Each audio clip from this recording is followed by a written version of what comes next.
জুলাই সনদ নিয়ে অনেক কথাবার্তা শুনলাম, অনেক কিছু শুনলাম, অনেক কিছু দেখলাম।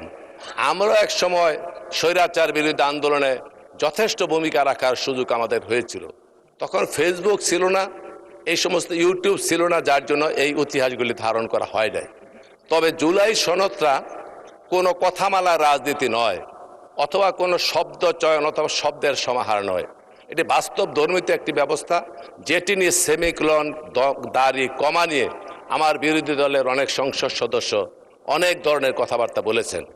আর আমাদের এখান থেকে বলা হয়েছে জুলাই সনদের মধ্যে মানুষের স্বার্থ জড়িত, আকাঙ্ক্ষা জড়িত, রক্তের আখরে লেখা দাবি জড়িত। অতএব সেই দাবি পূরণ করতে হলে একটা পদ্ধতিগতভাবে এটির সমাধান করার দরকার। যেই কথাটি মাননীয় স্বরাষ্ট্রমন্ত্রী বলেছেন, আইনমন্ত্রী বলেছেন, অনেক সংসদ সদস্য বলেছেন, এটি এই জুলাই সনদকে বাস্তবায়নের জন্য পদ্ধতি নিয়ে আলোচনা করা দরকার। এই প্রসঙ্গে আরেকটি কথা আমি সংক্ষেপে বলতে চাই, যেহেতু সময় কম। পণ্ডিত জওহরলাল নেহেরু একটি কথা বলেছিলেন যে পাশ্চাত্য শাসন ব্যবস্থার সাথে আমাদের ভারতীয় শাসন ব্যবস্থার পার্থক্য হচ্ছে এই, ওদের শাসন ব্যবস্থা পদ্ধতি নির্ভর আর আমাদের শাসন ব্যবস্থা কান কথা নির্ভর।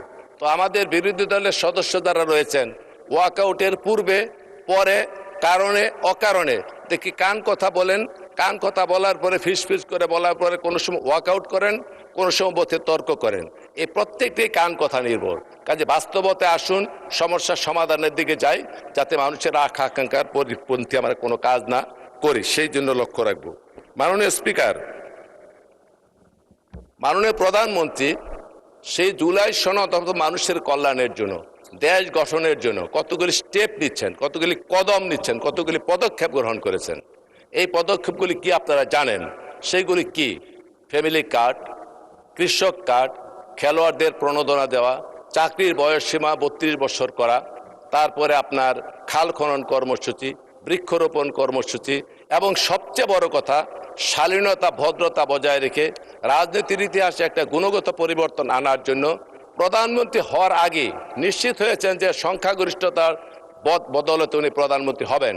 তারপরও বিপরীতমুখী রাজনৈতিক দলের সাথে উনি দেখা করেছেন বাড়ি থেকে। এটা সৌজন্যতাবোধ, এটা কার্টেসি।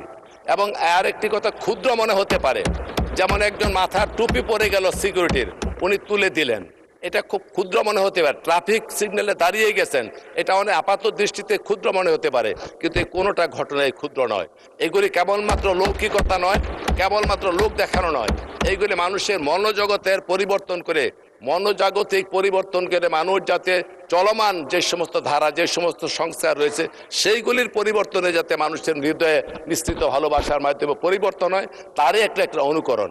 আমি এই প্রসঙ্গে আরেকটি কথা বলতে চাই মাননীয় স্পিকার, সেটি হচ্ছে মাও সেতুংয়ের কথা আপনারা শুনেছেন।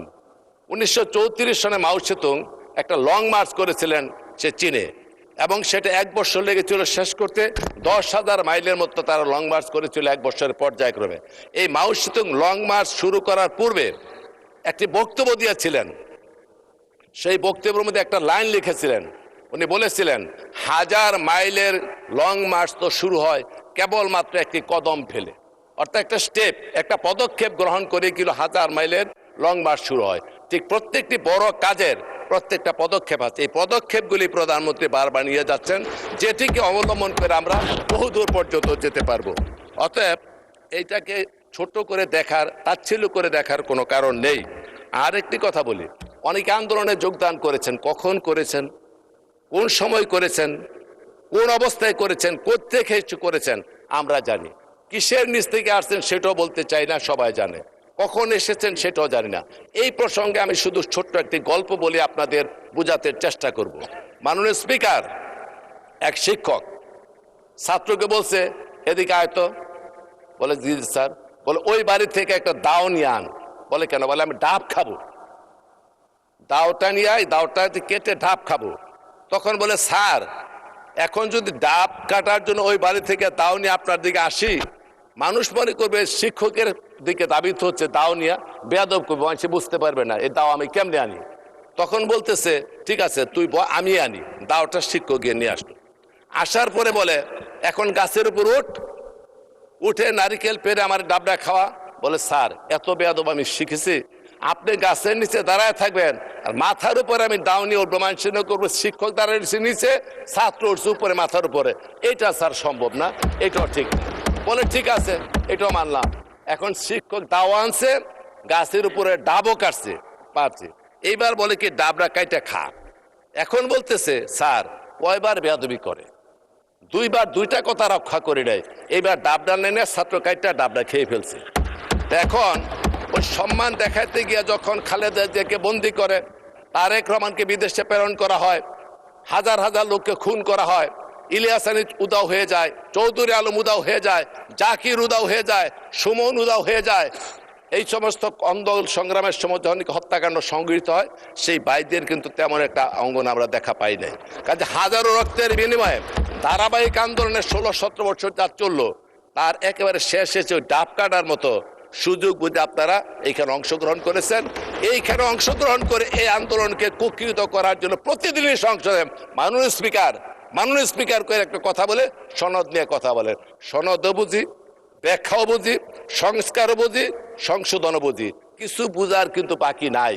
অতএব মানুষকে বুঝতে দেন, সঠিক পথে আসেন, ধারাবাহিকভাবে কর্মসূচি পালন করার চেষ্টা করি। শৈবাল দিগিরে বলে উচ্চ করে শের, লিখে রেখো এক বিন্দু দিলেম শিশির। আরে শিশিরের পাতা থেকে এক ফুটা ফালায়া দিগিরে বলে মনে রাখিস বেটা। অথচ পুরা শৈবালের অস্তিত্ব নির্ভর করতেছে গোটা পানির উপরে। অথচ তারা ওই শিশির বিন্দুর মতো সর্বশেষ যোগদান করে এখন বিভিন্ন চিৎকার করছেন। এগুলি করার দরকার নাই। ভালোভাবে আছেন, সুন্দর করে আছেন মাননীয় স্পিকার। উভয়ে মিলে এসে দেশকে গড়ে তুলতে চাই, সেই সহযোগিতা আপনাদের কাছে কামনা করি। হঠাৎ করে ওয়ার্কআউট, হঠাৎ করে এদিক এদিক তাকানো, কান কথা, এগুলি বাদ দিয়ে মানুষের কল্যাণে আমরা সকলে কাজ করতে চাই। মাননীয় স্পিকার, একটি কথা বলি কি, একটা প্রবাদ আছে যে দুটো জিনিস মানুষের শেখানো যায় না, এর একটি হচ্ছে সিঙ্গিং ভয়েস, আর একটি হচ্ছে ম্যানার, গানের সুর আর বিনয়। এই দুটি মানুষকে শেখানো যায় না, এটা ধারাবাহিকভাবে চলে।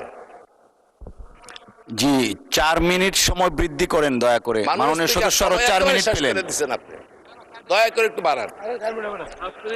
4 মিনিটে হবে না মাননীয় স্পিকার। ফজলুল হক মিলন, বুঝতে হবে ফজলুল হক মিলন।